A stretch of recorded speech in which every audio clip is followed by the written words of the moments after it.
안녕하세요. 오늘 저희가 함께 살펴볼 자료는요. 친구들이랑 가볍게 공차다가 다쳤을 때. 이거 법적으로는 어떻게 되지? 궁금했던 적 없으신가요?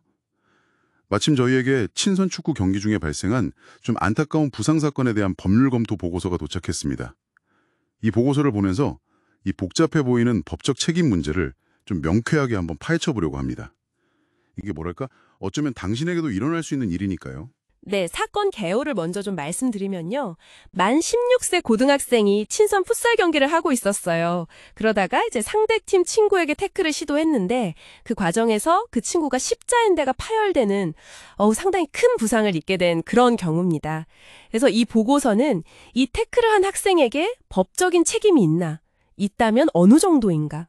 그리고 또 다친 학생에게도 혹시 그러니까 과실은 없는지 이런 걸 좀 중점적으로 보고 있습니다. 근데 그 가해 학생이 만 16세, 그러니까 미성년자잖아요.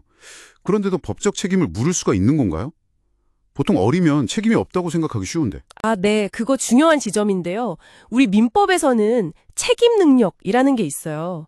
이게 뭐냐면 자기 행동의 결과를 알고 그에 대해 책임질 수 있는 능력인데 보통 만 14세 이상이면 인정이 됩니다. 네, 그 정도 나이면 자기 행동이 어떤 결과를 가져올지 판단할 수 있다고 보는 거죠. 이 사건 학생은 만 16세고 특별히 정신적인 문제가 없는 한은 원칙적으로는 자기 행동에 대한 책임을 져야 합니다. 보고서에서도 비슷한 나이대, 예를 들면 만 12세, 13세 학생이 얼음 던져서 친구 다치게 한 사건에서도 책임 능력이 인정된 그런 판례가 있거든요. 그래서 이 학생도 책임 능력이 인정될 가능성이 높다. 이렇게 분석하고 있습니다. 아하, 그러니까 나이가 어려도 자기 행동의 의미를 알 수 있다면 책임을 질 수 있다, 이런 거군요. 근데 이게 정식 시합이 아니라 친선 경기였다는 점, 이게 법적으로 큰 차이가 만든다고요? 저는 오히려 친선이니까 좀 더 너그럽게 봐줄 줄 알았는데요. 그게 오히려 반대일 수 있다는 점이 좀 흥미로운 부분입니다. 법원에서는 운동 경기 중에 사고가 났을 때 이게 불법행위냐 아니냐를 판단할 때 사회적 상당성이라는 기준을 써요. 쉽게 말하면 그 행동이 경기 규칙이나 사회 통념상 용인될 수 있는 범위 안에 있었느냐 이걸 보는 건데요. 친선 경기는 아시겠지만 승패 경쟁보다는 사실 친목도모가 주된 목적이잖아요. 그렇죠. 다 같이 즐겁자고 하는 거죠. 네. 그렇기 때문에 정식 경기보다 오히려 서로의 안전을 더 배려해야 한다. 이런 암묵적인 기대 수준이 더 높다고 봅니다. 그래서 좀 과격한 플레이에 대한 사회적 상당성의 허용 범위가 더 좁아지는 거죠. 조금만 도를 넘어도 위법하다. 이렇게 판단될 가능성이 더 커지는 겁니다. 와, 친선이란 이름 때문에 법적으로는 오히려 더 조심해야 하는 거네요. 야, 정말 의외인데요. 보고서에서 가해 학생이 공과는 무관하게 상대방 무릎을 직접 가격했다. 이 부분을 좀 강조하던데 이건 왜 중요한 건가요? 네, 바로 그 부분이 사회적 상당성의 범위를 넘었는지 판단하는 데 핵심 요소가 될 수 있기 때문입니다. 그러니까 공을 향해서 정상적으로 플레이하다가 어쩔 수 없이 부딪힌 게 아니라 공이랑 상관없이 상대방 선수 자체를 겨냥한 위험한 행동으로 해석될 여지가 큰 거죠. 축구 규칙으로 봐도 심한 반칙 플레이, 그러니까 과도한 힘으로 상대 안전을 위협하는 거나 난폭한 행위, 볼 소유와 무관하게 과도한 힘을 쓰는 거 이런 거에 해당할 수 있거든요. 아, 공을 보고 들어간 거냐, 사람을 보고 들어간 거냐, 그 차이군요. 그렇죠. 보고서는 유사 판례들을 제시하는데요. 예를 들면 조기 축구회에서 백태클을 한 사건이라든지 학교 반대항 경기 중에 무리하게 무릎으로 가격한 사건 같은 경우에요. 이런 친목 경기에서도 공과 무관하게 직접 가격하거나 과도한 힘을 사용하면 사회적 상당성을 벗어났다고 봐서 배상 책임을 인정한 사례들이 있습니다. 따라서 이 사건 역시 배상 책임이 인정될 가능성이 매우 높다. 이렇게 보고서는 판단하고 있는 겁니다. 그렇군요.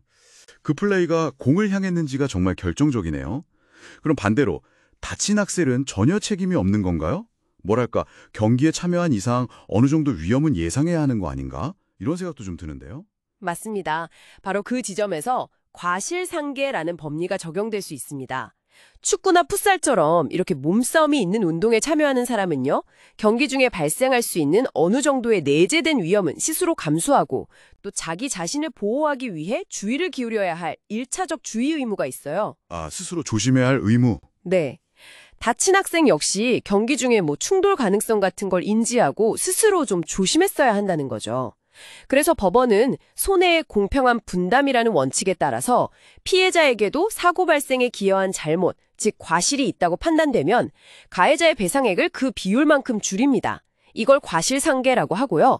이건 가해자 쪽에서 주장하지 않아도 법원이 알아서 판단해서 적용할 수도 있습니다. 아, 양쪽 모두에게 책임이 있을 수 있다. 그럼 제일 궁금한 거예요. 그래서 과실 비율은 보통 어떻게 정해지나요? 몇 대 몇 이런 식으로 딱 떨어지나요? 보고서에서는 구체적인 비율까지 나와 있지는 않습니다. 이게 사실 과실 비율 산정이라는 게요, 굉장히 좀 복잡한 문제입니다. 가해 행위가 얼마나 위험했는지, 고의성은 있었는지, 또 피해 학생은 얼마나 주의를 기울였는지, 당시 경기 상황은 어땠는지 등등 정말 모든 구체적인 사정을 다 종합적으로 고려해서요, 법원이 최종적으로 판단하는 약간 재량의 영역입니다. 아, 딱 정해진 공식이 있는 게 아니군요. 네, 그렇습니다. 각 사건의 개별적인 특수성에 따라서 아주 신중하게 결정됩니다. 종합적으로 판단하는 거군요. 자, 그럼 오늘 내용 정리를 한번 해보겠습니다. 오늘 살펴본 보고서에 따르면 친구들끼리 하는 친선 경기라고 해도 과격한 플레이, 특히 공과 상관없이 상대를 다치게 하는 행위는 법적 책임을 피하기 어렵다. 이거 중요하고요. 그리고 만 14세 이상 미성년자도 자신의 행동에 대한 법적 책임 능력이 인정될 수 있다는 점, 이것도 기억해야겠네요. 동시에 다친 사람 역시 운동 자체에 내재된 위험성을 알고 스스로 조심해야 할 의무가 있어서 과실상계를 통해 일부 책임을 질 수도 있다는 점, 그리고 최종 비율은 모든 상황을 고려해서 법원이 결정한다. 네, 상당히 명쾌한 분석이었습니다. 네, 맞습니다. 이 보고서는 이미 발생한 사고에 대한 법적 책임을 분석한 거지만 사실 우리에게 좀 생각해 볼 거리를 던져주는 것 같아요. 만약 당신이 이런 법적인 원칙들, 특히 친선 경기에서는 오히려 더 높은 주의 의무가 필요하고 또 스스로를 보호해야 한다는 점을 미리 알고 있다면요. 다음에 친구들과 가볍게 운동할 때 당신의 플레이 스타일은 혹시 어떻게 달라질까요? 그냥 단순히 즐거움을 넘어서 서로의 안전을 위해서 어떤 점들을 좀 더 고려하게 될지 한 번쯤 생각해 보시는 계기가 되면 좋겠습니다.